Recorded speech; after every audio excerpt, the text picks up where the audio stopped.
whilst you heard that amazing music, we managed to get the lovely Carrie Haber all set up in the studio.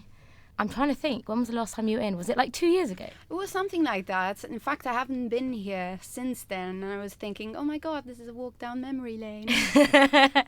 And you've been up to loads of stuff since then? Yes. Since then, I don't think I was signed at the time. I don't think you were. I think it was just after. Yes. Maybe. And so I was signed as a writer. So I've been writing for a few different people and on a few different projects. And that's been keeping me busy. It's been allowing me the luxury to travel as well. So it's been fantastic. And in the meantime, I've also developed a sound, because when you write for other people, you're exposed to new sounds, new ideas, and new producers. So it kind of all merged into what I now produce myself as an artist. So is that what shaped? Because you've had a big transition in sound from Huge. What you sounded like when you came in here last time. In just 2 years, you sound totally different. In fact, if I didn't know better, I'd think it was a different artist. Yes. Totally. Is that what shaped your sound? Yes, very much so. I mean, I discovered a new passion, and that is film music, soundtracks, and producers, even commercial producers that work on films like M83, with Kid. They're very...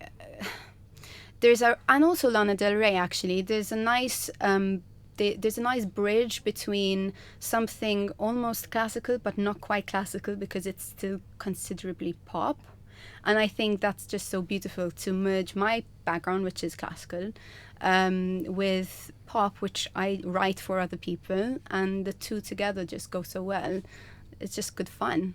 Was it an active decision? Did you get up one morning and go, I'm going to change my sound today? Or did it just kind of happen? You know, I had a feeling it was time to change. I just didn't know what it was going to change to, how it was going to change. I didn't really have a plan. I just knew it was going to happen, and I was just aware and open to it. And as time went on, it started to just form by itself. Yeah, it really, really... and it was very much based on the kind of music I was listening to, the kind of writers and producers I was working with, and just sometimes just pure coincidence. Just coincidence. It happens a lot that way, and you just happen to like it, and just happens to make sense. It's like a little light bulb moment. It's like, oh my God, this is it. So yeah, that's pretty much what happened. Is that what happens every time you write a great song? Which is pretty much every song. You know, well, thank you. That's so sweet. But there are those special songs where I think, this is never going to go away. This is always going to be an important song to me. And actually, I've prepared one for you to play later today. So amazing. So do you have a favourite, or are they all your favourite? Is it like giving special love to your children? Favorites. Okay. I do have favourites. I'm very picky, because I'm very self-critical, and I have very high expectations of myself, and so I will never... promote every single song I write, because there is definitely going to be a few that are failures. But I love to fail, because it just gives me an opportunity to climb back up. And I think if you're constantly... I was watching a few TED Talks lately, so maybe I'm a little bit biased right now, because I just noticed that the more failure you experience, the more you mold yourself into a better person. So I feel like that's kind of happened in my music, where I mean at the time I would have been really excited about the music, and I still look back and I still see what made it special, and I still look back and have favorites from the past. But had I not gone through those stages, had I not gone through... It's the same with life experiences. Had I not gone through all those hardships, I absolutely would not be writing the kind of music I do now. I'm not the same person I used to be, and I believe music needs to change with the person writing it. So good. Are you happy to play a song now? I sure am. Amazing. What's this one called? It's called Colourless. I love to call it Prime, because it's got a double meaning, but I won't say much else. Okay, it sounds really deep. Yeah. You know me well. Here it goes.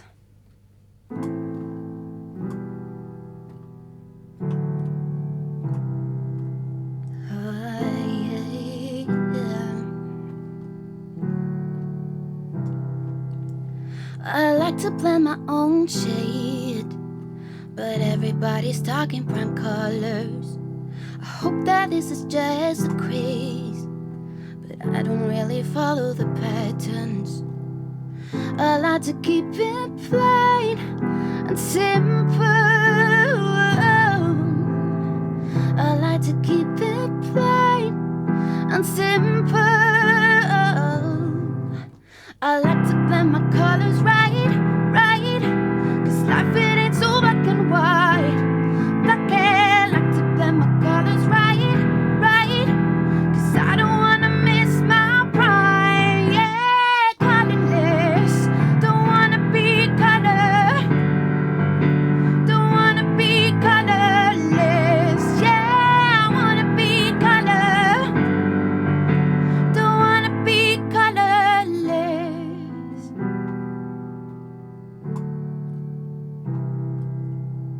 I fell into the hands of time for too long, too long, too long, too long. They're as impeccable as my mind, but I'm tired of waiting in line.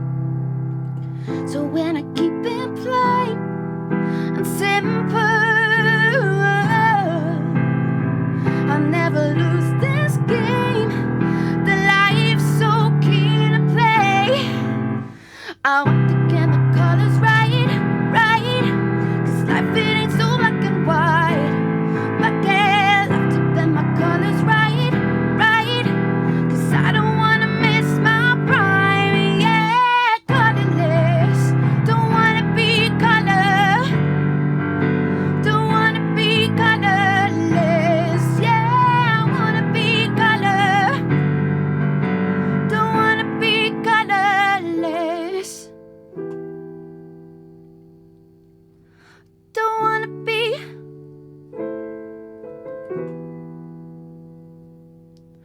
Don't wanna be color. Don't wanna be.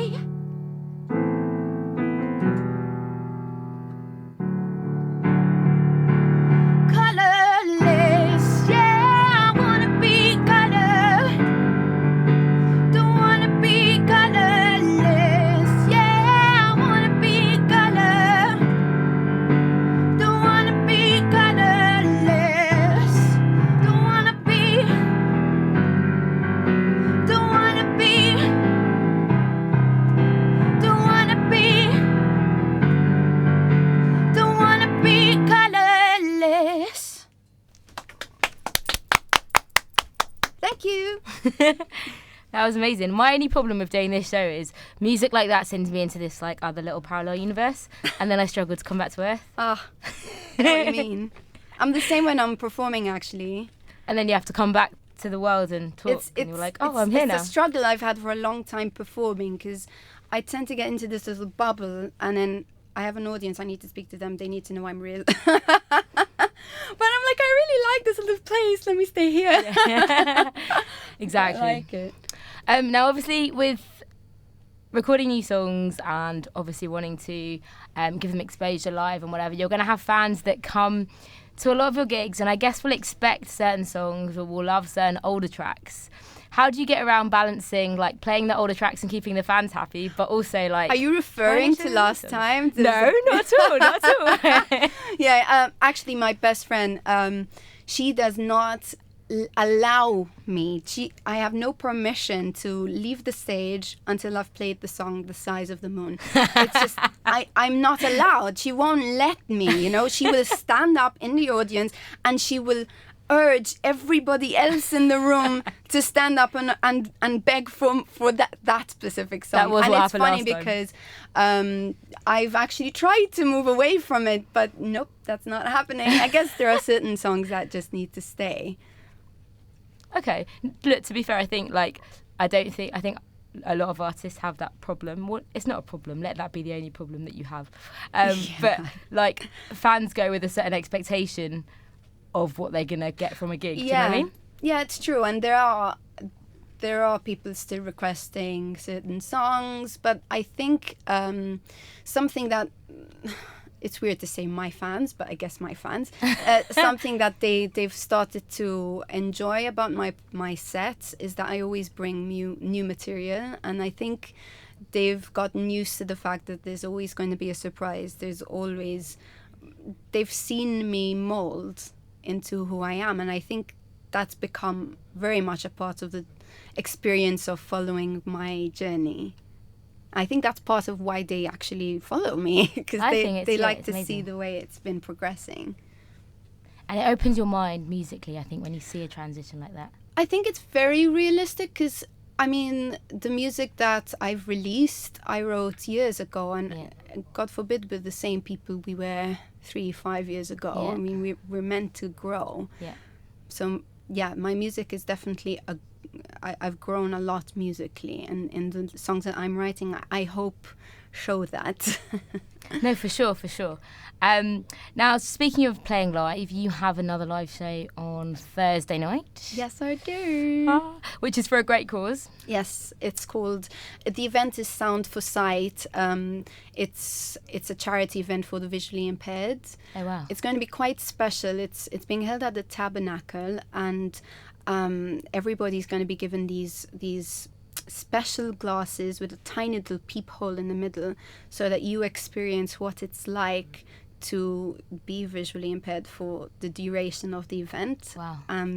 So it's very much a sonic experience, a senses experience. And I think for me, it has inspired me, because I thought for a second, like, okay, this is going to be a performance that has nothing to do with visual. You know how everybody these days in the music industry, especially the pop industry, it's all about how you're branded, how do you look, are you young enough, are you sexy enough, who do you appeal to the most.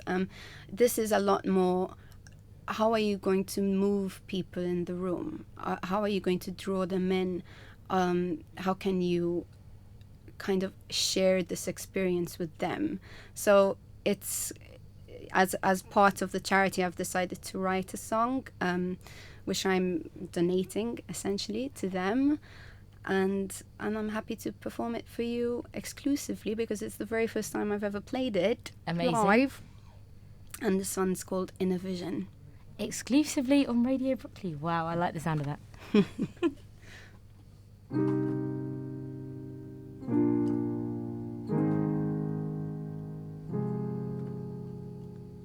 I never needed eyes to see, to feel free. Never needed eyes to know where I need to go.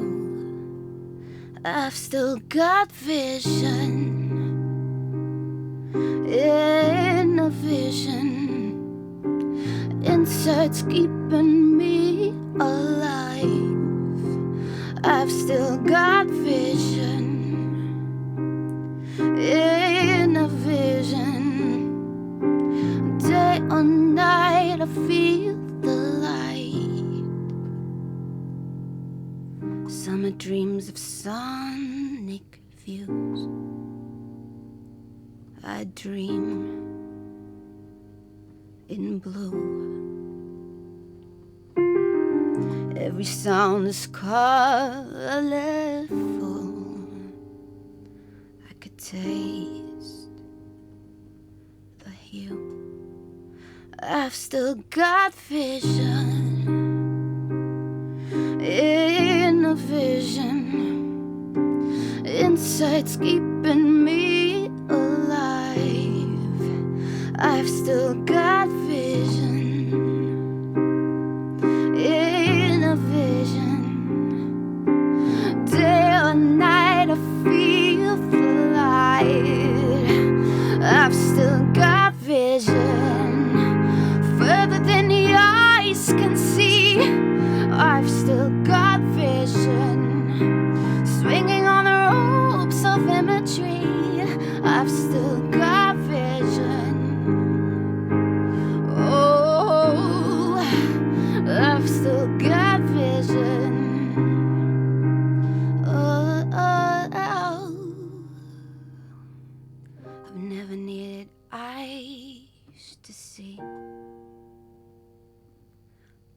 feel free.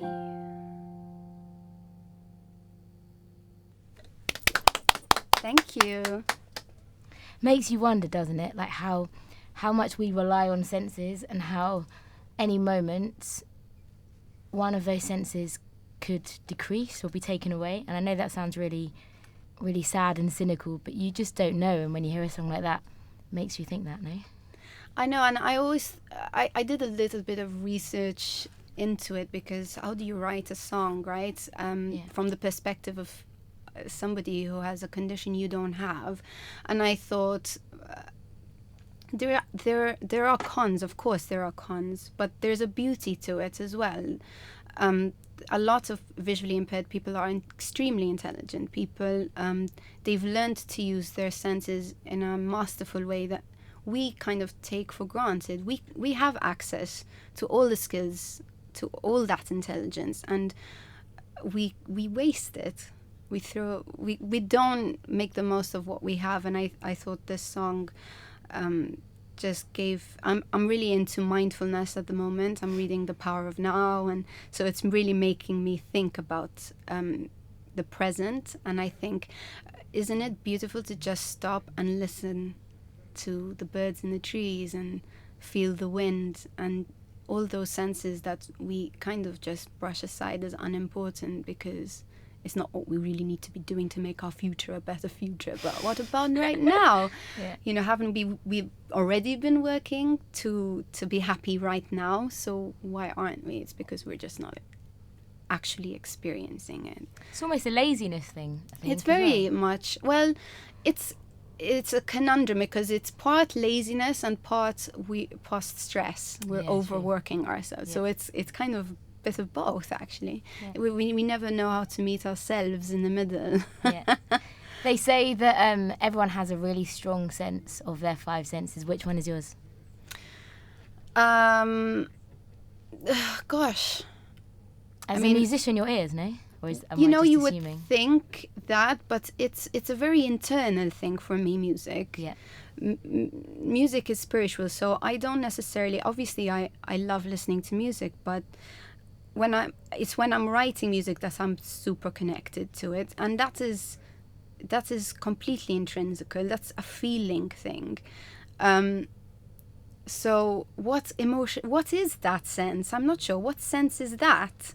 Is there such a thing? It's kind of there's this movement within. Yeah. I'm very connected to, you know how everybody says we all meditate differently. Some people need to go to the park. Some people are most present when they're playing a sport. For me, it's writing. And I guess it's the touch as well. Like when I'm playing the piano, a sense of touch is very important. I guess maybe it's that. Okay. I have to think about that. I'm not 100% sure myself. We've been having this conversation a lot recently. I don't know why, me and my friends and family. Very strange. Anyway, there you go. Maybe it's in light of this gig coming up on Thursday. Maybe it's this changing seasons thing. Maybe. Days are getting shorter. Maybe that's what it is. Also, when going back to you guys playing live, you have taken the leap of collaborating with people and experimenting. What is it that makes you choose those people? Makes you choose to collaborate with those particular people? There's different things. Sometimes they we just happen to be hanging out, and like with these two guys that I do a song called Emperor's Clothes, and they are poets and rappers, and we were at a party. I'd never met them before. They're Imagery and Larynx, they're called, and we were just having a chat about what we do. But we found out we're both artists, very different artists, but that we have a very special kind of calling. We like to give our songs purpose and meaning, and we love to provoke thought. And they said, okay, sing something for me. So I sang a song, and then they're like, oh, is this about what I think it is? Because I have this poem. And then they rapped, they each rapped, and it just fit the song so well. I was like, well, I've got a gig next week. Do you want to come and join me? So we just had a little rehearsal, and then from then on, they've been accompanying me at almost every gig. Wow. So it's taking chances and being aware that there's an opportunity here. Why not go with it? Just go with the flow. I'm very much a spontaneous person. Okay. But like with writing, obviously it's quite a personal thing, and like when you go and perform it and you entrust it with someone that you collaborate, you almost have to have that certain element of trust with that person. How do you know, okay, I can trust this person, we can do it? I think it's beyond intellectual. It's a feeling.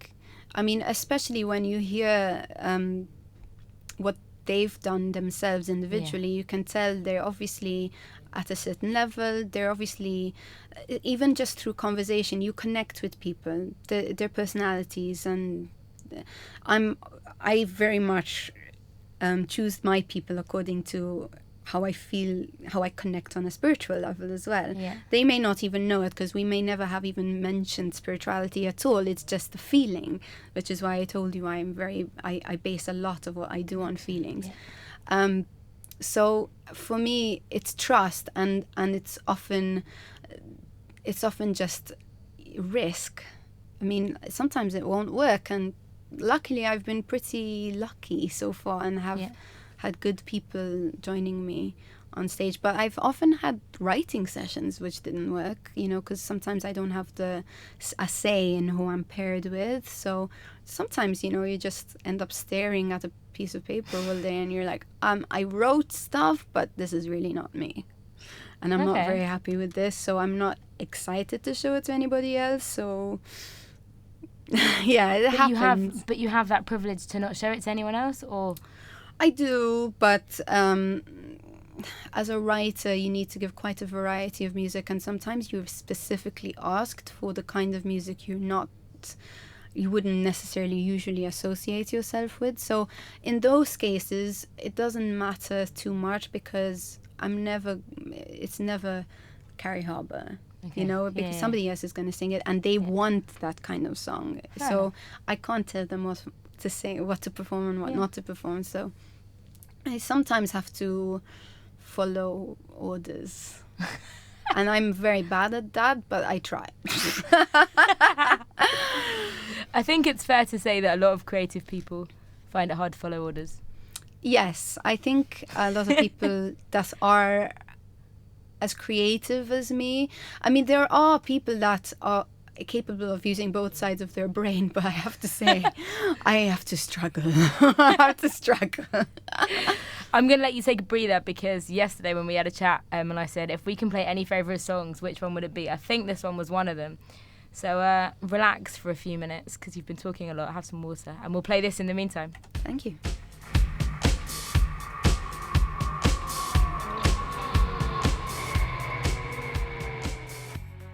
Garbage. Why do I have to think about that? That's really bad. Gosh, it's been ages. To be honest, I haven't heard that song. But when you listen to the lyrics, it's so clever. It's got... I mean, when you think of Garbage, you think, the cool kids, right? But the message was strong. Don't worry about what other people think. Be yourself. And you're stupid for thinking that it matters what they think. I like that. I'm very much... I very much believe in pushing a message like that in music. That's what it's for. Yeah. Would you say Garbage are influences? No, I wouldn't have thought so. I would say influences would be people like Tori Amos. Lately, it's been people like Woodkid and M83. I mean, my influences adapt and they change. Yeah. But Tori Amos, I think, has been embedded in me for a very long time. But lately it's less the artist, it's more the individual track and their legacy as well. So recently I watched a documentary of Nina Simone, and I'm in that mode at the moment. Nina Simone and Melody Gardot and a little bit of jazzy kind of legends. Yeah, so it really varies actually, but as for my kind of sound, sometimes it's because you listen to music for different reasons. Sometimes it's because of the sound. Sometimes it's because of what the artist represents in his lyrics or her lyrics. And sometimes it's just because it's a guilty pleasure and it just makes you feel good. And I hate that it makes me feel good. But it does, right? But yeah, it does. It does. Yeah. So your Taylor Swift sort of shake it off. I hate that I like it. Nothing wrong with Taylor Swift. It's all good. And what's that song? Bitch, better get my money. Rihanna. Oh my God.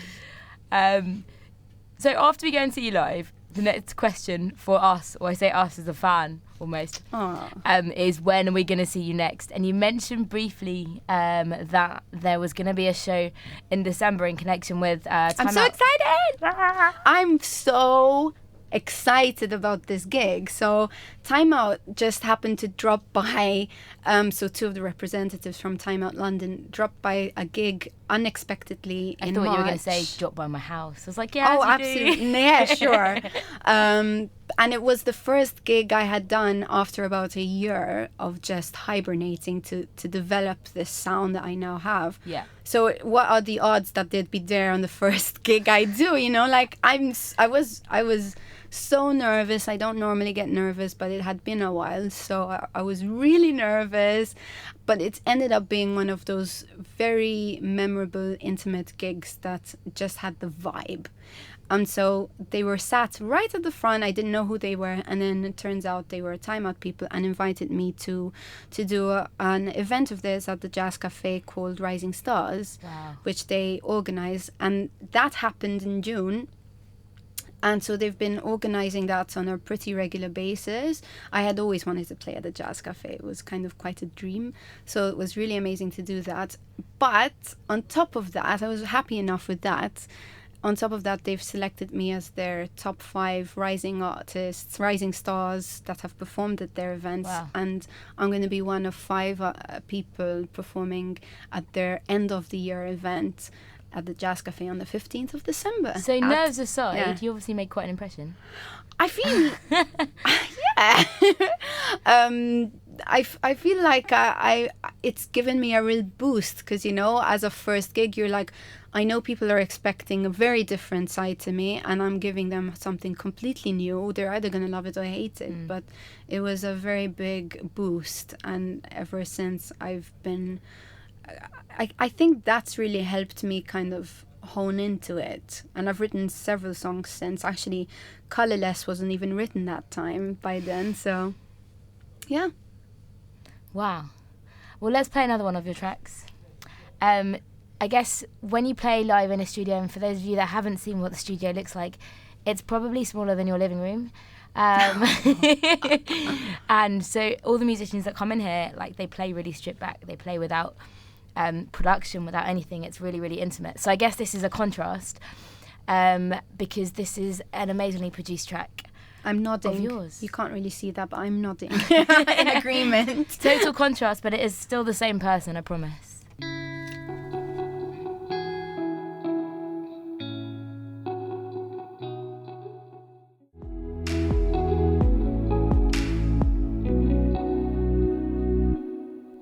That was the same person. Is it really that hard to believe? No, it's not really. Okay, but the good. production just sounds really different. It's true. It's very different. It's true. And if you imagine this is the first time someone's heard you, and they haven't heard true, all your other actually, really polished productions, then that's why. Yeah, makes sense. So, are we allowed to talk about the fact that you might be looking for a band? Well, yeah, sure. I mean, You're I like, why might not? have found the band, but I'm wow. always on the lookout Okay. because you just don't know what's going to happen along the way. So I'm always on the lookout for good musicians. I might have different musicians for the next couple of gigs until I've really kind of settled with the musicians. But it's high time because I've been performing with friends as guests. So I have a friend of mine who sings beatbox and feature artists coming in during songs to break things up, because I feel a piano and voice set doesn't do my music enough justice because there's more to it than that. And when I write songs, I hear the production in my head, and it's the same when I'm singing it. So I'm like, I hate that nobody is in my head right now.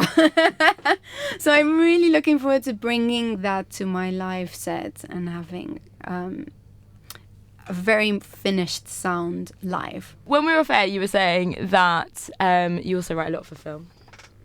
And TV. I've been writing lots of library albums. So what that means is very similar to the concept of a book library. What you do is you write songs for a specific label, and they select them according to the kind of projects that they have coming up. They've got a whole set of clients, and those clients just go through the songs, like through the books, and just select which song suits their film, their trailer, their ad campaign, and so I've got about 26 now. So do they give you a brief? Do they say, right, it needs to be this long, yes, it needs to be about this? The first one I got was it has to be sexy dangerous. And that was actually the title of the album, Sexy Dangerous. So it's got to be sexy and dangerous, and that's the song. That's the brief. And was it sexy and dangerous? So it was like, so we did sort of like gangster, sexy gangster, kind of female provocative, but with a hint of danger. It was quite fun, actually. Yeah. It's like playing a character. It's like becoming a little actress. And role play, almost. I loved it. I really, really loved it. I had such a good time. So would you say writing for film is your favourite? I would say writing for my stuff and writing for film are on par. Okay, wow, that's quite high then. Yeah, very much. I absolutely adore it. So if we want to find out more about Carrie, where can we go? What can we do? So Carrie Haber Music on Facebook. Haber is Haber. Just in case you were wondering. And not harbour of a boat or a ship? No, it's like Haber, but it's pronounced Haber. And you can find me everywhere, really. There's Twitter, there's Instagram. Just look up Carrie Haber. Cool. Carry on singing as well, sometimes. I like that. That's good. Well, thank you so much for coming in again. Thank you, my pleasure. And it's been so amazing to hear what you've been up to. Thank you. Oh, that reminds me, I want to talk to you about something off air, but we'll do that in a second. Okay. You are not going to know. You will know about it, but just not right now. Hopefully. We've become friends since the last interview, so I feel much more comfortable, actually. You can just come around anytime you like. It's true. We can have a little pint. Yeah. Or not so little. Big pint is also good. Yeah. Anyway, thank you again so much for coming in. We're going to play another song, which is Madison Beer. And I found out about her because she actually runs a dance class for charity, for an AIDS charity in LA. And this song is pretty awesome too, so it was kind of a no-brainer, really. Exactly.